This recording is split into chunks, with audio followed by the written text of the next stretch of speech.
Good afternoon, ladies and gentlemen, and thank you for standing by. Welcome to the BlackBerry Service Update Press Conference Call. At this time, all participants are in a listen-only mode. Following the presentation, we will conduct a question-and-answer session with instructions provided. If anyone has any difficulties hearing the conference, please press star 0 for operator assistance at any time. I would like to remind everyone that this conference call is being recorded today, October 12, 2011, at 3 p.m. Eastern Time. I will now turn the conference over to Tennille Kennedy, Corporate Communications for RIM. Please go ahead. Thank you. Hello, everyone. It's Tennille Kennedy here with the Corporate Communications team. I'm here also with David Yaw, RIM CTO for software. We'd like to provide you with an update on the service issues we're experiencing. But as you can imagine, we have it pretty busy here, and we have very limited time for this call. So if we don't get to your question, please do send us an email to our media relations line. That contact information is available on our website, and I will repeat it at the end of the call. So we're going to start off with a quick summary from David Yaw, and we will leave some time for the questions at the end. So with that, I will pass it over to David Yaw. Thank you, Tennille. Good afternoon, everyone. BlackBerry customers have experienced a major outage in many countries around the world beginning on Monday of this week. We have global teams working around the clock on this and are focused on containing the issue and minimizing the impact to our customers. It is our top priority to return BlackBerry service to our customers. In parallel, we have separate teams investigating root cause. I know you're wondering what happened exactly.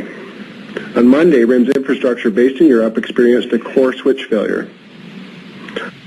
Now, all of our network switches have multiple redundancies, and the system is designed to automatically fail over to a redundant switch with no impact to users. In this case, however, the failover did not function as expected, despite the fact that we regularly test our failover systems and processes to minimize this type of service impact to our customers. As a result, a large backlog of messages has been generated. We've had to throttle traffic to stabilize service while we process this substantial backlog of messages in a controlled manner. This is why we're seeing ongoing issues and why we're seeing impact to other regions around the world. Early this morning, we started seeing this impact in the Americas. Again, our global teams are engaged and working around the clock to restore services. We believe we have identified the root cause of the original failure, but we will be doing a full and complete evaluation once service is restored fully in order to confirm the root cause and the reason for the subsequent instability. In terms of numbers impacted, well, different customers will have a different impact. Some customers haven't seen any impact, while others saw varying degrees of delays or in some cases service interruptions. I know there's often speculation in these types of situations about a potential breach or hack as the cause, but we've seen no evidence to believe that this is the case. Just to reiterate and summarize, our global teams are working around the clock to restore and stabilize the service. This is our first and most important objective. We have performed our initial analysis to determine the root cause, but we will need to conduct a much deeper analysis once the systems are stabilized in order to make a definitive determination. At this time, we're going to turn this over for some Q&A. Thank you. Ladies and gentlemen, we will now conduct the question-and-answer session.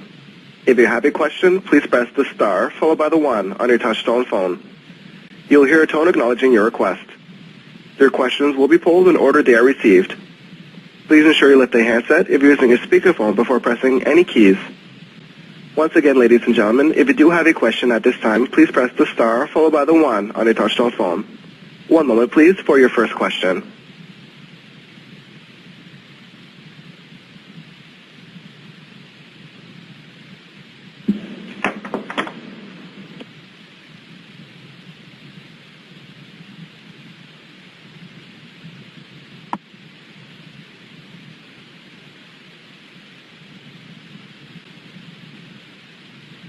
It's Tennille here. Is there anybody on the line who has any questions for RIM?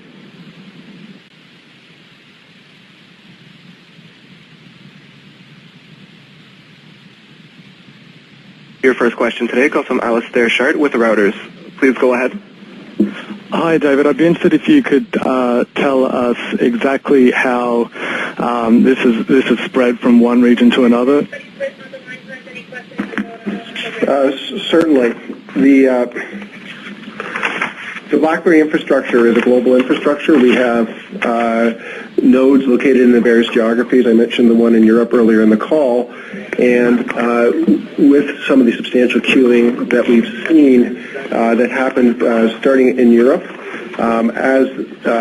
it's taken us time to get the Europe back to a stable situation. That's caused, we believe, some impact then in the other geographies with messages that were bound for Europe. Okay, so just to clarify, it's essentially a backlog problem, that there was one core issue, a failure of the backup system, and then everything after that has been a flow-on from those two problems? Exactly. Next question, please.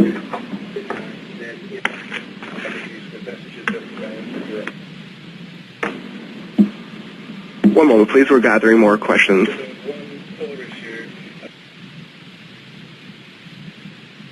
The next question comes from Hugo Miller with Bloomberg News. Please go ahead. Yes, hello to you all.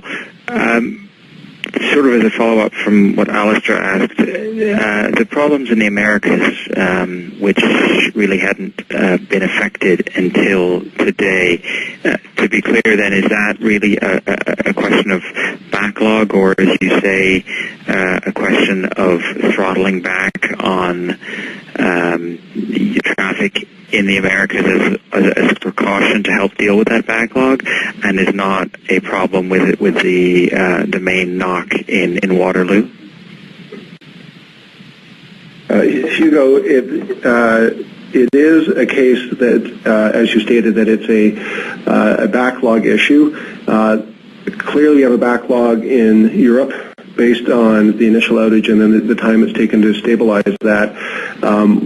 At this point, we've not throttled the other regions, but as you can imagine, with the global reach of BlackBerry and people using it to contact others around the world, there's a lot of messages coming from Europe, or to Europe from Asia and the Americas, and those would be backed up on the other system. And we believe, and again, we don't have definitive root cause, but what it's looking like is that over time that backlog has built and has started impacting those other systems. Okay, so the root cause and the failover, is that does that have a?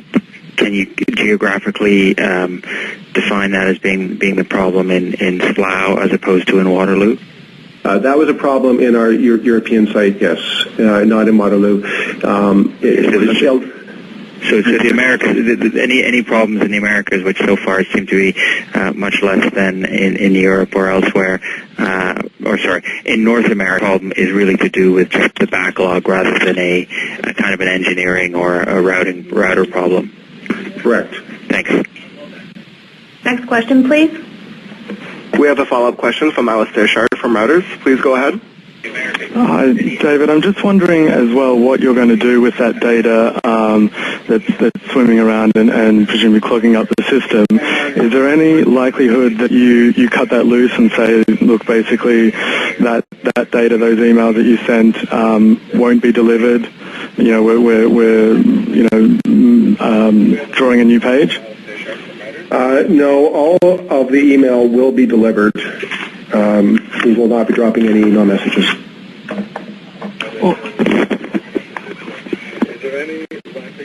Next question, please.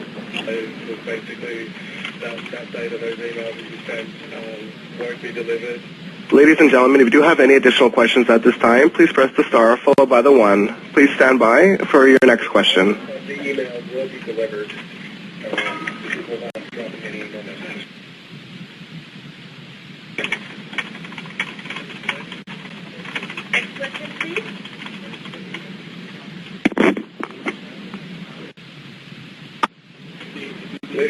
Okay, well, if there's no more questions at this time, we will wrap up the call. However, if any follow-up questions do come to mind and you'd like us to weigh in on it, we're happy to try to help you out as soon as we can. Please do email rimmediarelations@broder.com. And again, those contact information is available on our website. I do apologize. We have several questions now on the line. May we proceed? Sure, go ahead. Thank you. We have a question from Simon Haupt with the Globe and Mail. Please go ahead. Hi, thank you very much. I don't know if David can speak to this, or perhaps there's somebody else in the room who can speak to this, but there do seem, as I'm sure you're aware, to be an awful lot of angry customers out there that are weighing in on Facebook, Twitter, and elsewhere regarding this outage, and they've been doing that for the last couple of days. Does BlackBerry believe that it's done all that it can to communicate with their customers, and as well, is there any thought about any kind of make-good action to soothe those angry customers? So I'm happy to address some of your questions there. So we have been posting some regular updates on our Twitter handles as well as our website properties, such as rim.com, blackberry.com, and you're welcome to visit those websites for regular updates.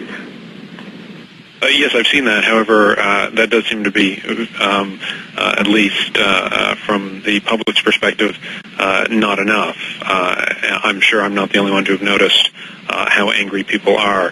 Beyond that, those few posts that you've made, sometimes half a day apart, is there anything else that you're doing to communicate with your customers? Frankly, Simon, our priority is to get the service up and running, because at the end of the day, that's what's going to make our customers happy, is to have their BlackBerries working again. And any thought about make goods? At this time, I'm just concentrating on getting the service back up and running. I don't have any answer to that one right now. Simon, we'll keep you posted if there's any additional updates on that. Can we have the next question, please? There are no more questions at this time. Please continue.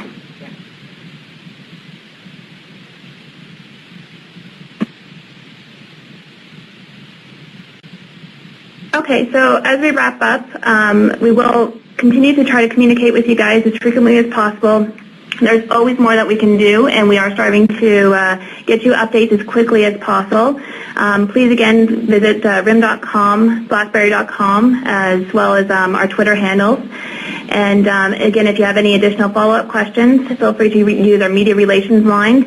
And again, those email addresses is rimmediarelations@broder.com. And you can find media relations contact information on our website.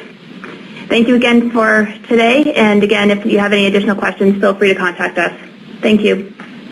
Ladies and gentlemen, that does conclude our conference call for today. Thank you for your participation, and you may now disconnect your lines.